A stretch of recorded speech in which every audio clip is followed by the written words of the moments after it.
Hola, mi nombre es Valentina Cedeño y en este video vamos a corregir la lección de física. Vamos a comenzar con la primera pregunta de la lección que nos dice: escriba al lado de cada situación el mecanismo de transferencia de calor involucrado. Los primeros dos ejemplos son: un ventilador mueve aire caliente hacia un cuarto frío y el aire caliente sube cerca de un calefactor. Estos ambos son convección. Se puede ver un ejemplo de conversión forzada y un ejemplo de conversión natural. La conversión forzada, que es el primer ejemplo, nos dice que un ventilador mueve aire caliente hacia un cuarto frío. En este caso, el movimiento del aire es causado por una fuerza externa, el ventilador, lo que facilita la transferencia de calor. Y el segundo, que sería la conversión natural, que el ejemplo es: el aire caliente sube cerca de un calefactor, que aquí el movimiento del aire es causado por las diferencias de densidad entre el aire caliente y el aire frío, sin la intervención de una fuerza externa. Los siguientes ejemplos tenemos: Carlos siente el calor de la fogata sin tocarla y el calor viaja por una cuchara metálica en una taza de té caliente. El primer ejemplo, o sea, Carlos siente el calor de la fogata sin tocarla, es radiación. La radiación es la transferencia de calor a través de ondas electromagnéticas que pueden viajar a través del espacio sin necesidad de un medio físico. Y el segundo, que sería: el calor viaja por una cuchara metálica en una taza de té caliente. La conducción es la transferencia de calor a través del contacto directo entre partículas o moléculas, en este caso a través de una cuchara metálica. Ahora vamos a pasar a la segunda pregunta, que nos dice: explique la diferencia entre calor y temperatura. Bueno, el calor es una forma de energía que se transfiere entre sistemas o cuerpos debido a una diferencia de temperatura, mientras que la temperatura es una magnitud que mide el nivel de energía cinética promedio de las partículas de un sistema. Ahora pasaremos a la tercera pregunta, que nos dice: escriba al lado de cada situación el nombre de los procesos de cambio de estado. El primer ejemplo nos dice: en la industria alimentaria se congela rápidamente el pescado fresco para conservarlo, pasando el agua contenida en los tejidos del pescado de estado líquido a sólido. Yo puse evaporización, pero la respuesta correcta es solidificación, ya que es un proceso en el cual un líquido se convierte en sólido, lo que ocurre cuando la temperatura del líquido disminuye por debajo de su punto de congelación. La congelación rápida es especialmente importante en la industria alimentaria para detener el crecimiento de bacterias y otros microorganismos. Ahora vamos a pasar al segundo ejemplo, que sería: en el tratamiento de aguas residuales se utilizan técnicas de separación para separar el agua de los sólidos disueltos. El agua libre de impurezas pasa a estado gaseoso, que sería evaporización, ya que el agua libre de impurezas se calienta hasta que alcanza su punto de ebullición.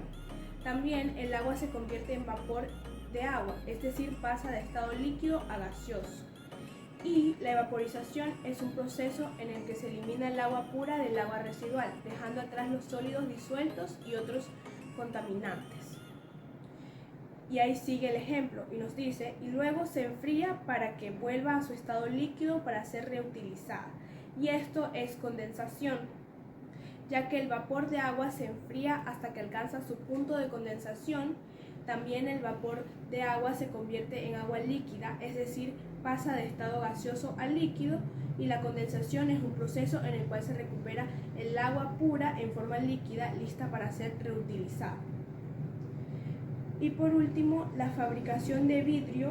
El material se calienta hasta alcanzar temperaturas muy altas, logrando que pase a estado líquido, que esto es fusión, ya que el material, en este caso el vidrio, se calienta hasta alcanzar temperaturas muy altas. El material sólido se convierte en un líquido, es decir, pasa de estado sólido a líquido. Y también la fusión es un proceso en el cual se rompen las uniones entre moléculas del material. Y para terminar el ejemplo dice: para ser moldeado antes de enfriarlo y solidificarlo. Ahora pasamos a la pregunta 4, que dice: subraya el enunciado que tenga la afirmación correcta sobre la dilatación térmica. Bueno, Yo subrayé dos, pero solamente es válida una, que es la primera, que dice: la geometría dominante de la forma de un material es relevante al momento de plantear el modelo físico para resolver problemas relacionados a la dilatación térmica. Bueno, justificando, la dilatación térmica es el aumento de tamaño que experimenta un material cuando se calienta. La forma y la geometría del material puede influir en la manera en que se produce esta dilatación. Por ejemplo, en materiales con forma de barra o alambre, en materiales con forma de placa o lámina, o en materiales con forma de cilindro o esfera. Por lo tanto, es importante considerar la geometría dominante de la forma del material al momento de plantear el modelo físico para resolver problemas relacionados con la dilatación térmica. Esto permitirá obtener resultados más precisos y realistas.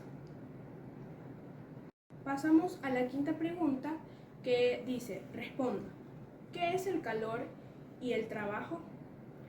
¿Cuál es el criterio de signos termodinámicos convencional para el calor y el trabajo? Bueno, la respuesta sería que Q, el calor, la forma de energía que se transfiere entre sistemas o cuerpos debido a una diferencia de temperatura, y W, que es el trabajo, cuando hay trabajo dentro de un sistema, este se expande o se contrae, mientras que el calor, cuando entra al sistema, es positiva y cuando sale es negativa. Ahora pasamos a la sexta pregunta, que nos dice: subraye los dos enunciados que contengan las afirmaciones incorrectas sobre los procesos termodinámicos. En este caso yo respondí la primera y la última, pero las correctas son las dos primeras, que nos dice: en un proceso adiabático se produce intercambio de calor en el entorno, y en un proceso isotérmico la temperatura del sistema cambia constantemente. Bueno, justificando, en un proceso adiabático es aquel en que no hay intercambio de calor entre el sistema y el entorno. En otras palabras, el sistema está aislado térmicamente y no puede intercambiar calor con el exterior. Por lo tanto, la afirmación de que hay un proceso adiabático se produce intercambiando el calor con el entorno es incorrecta. Y la segunda, que un proceso isotérmico es aquel en el que la temperatura del sistema permanece constante. Esto significa que el sistema está en equilibrio térmico y no hay cambio de temperatura. Por lo tanto, la afirmación de que en un proceso isotérmico la temperatura del sistema cambia constantemente es incorrecta. Ahora vamos a empezar con la última pregunta de la lección, que es una de práctica. Bueno, vamos a comenzar con el literal A. Primeramente tenemos que sacar los datos, que serían esto, que serían 5 grados Celsius, y también tenemos esto, que sería 80 grados Celsius. También ahora, para poder seguir, vamos a tener que sacar la temperatura total, que sería 75. Solamente restamos estos de aquí para que nos dé este valor. También, después de esto, vamos a sacar lo que es M, que sería 1 kilogramos sobre L por, como no me alcanza, lo voy a poner acá abajo, 100L, que serían 120 kilogramos. Y para sacar el literal A, debemos de utilizar esta fórmula, que es Q es igual a M por C por temperatura total. Aquí ya lo tenemos todo graficado, y así nos quedaría. Y esta sería nuestra respuesta. Bueno, en este caso vamos a sacar ahora lo que es el literal B, que nos dice cuál será el volumen de agua al final del proceso si el calentamiento causa una expansión térmica. Para esto vamos a necesitar esta fórmula, pero antes de eso debemos sacar algunos datos, como lo son este, que nos da 120L, también Y, que es 2.1 por 10 a la menos 4, y temperatura total, que ya la sabemos, que es 75 grados Celsius. Ahora vamos a necesitar esta fórmula, la vamos a reemplazar, ya está aquí reemplazada. Aquí, como no me alcanzó, lo puse acá abajo, y esto nos daría esta sería la respuesta final del literal B. Ahora vamos a proceder a sacar el literal C, que nos dice: ¿cuál es la densidad del agua a 80 grados Celsius? Bueno, vamos a necesitar, como lo ven, esta fórmula, y vamos a necesitar lo que son la respuesta final del literal B y también esto que ya lo sacamos desde el literal A. Bueno, vamos a reemplazar con los datos y la respuesta final del literal C sería 0.9845 kilogramos sobre litros. Y finalmente vamos a realizar el literal D, que nos dice: si durante el proceso se añade 8000 joules de trabajo por la agitación mecánica, ¿cuál es la variación de la energía interna del sistema? Para esto vamos a necesitar esta fórmula, que es Q menos W. Bueno, ya sabiendo desde el literal A cuánto vale Q, que es este valor. Ya, para esto vamos a tener que despejar, porque menos por menos es más, y ya quedaría Q más el valor de joules. Ahora vamos a reemplazarlo ya en la calculadora directamente, y esto nos daría un resultado de 3768 20,00 joules. Y esta sería la respuesta final. Bueno, muchas gracias por la atención y este sería mi video.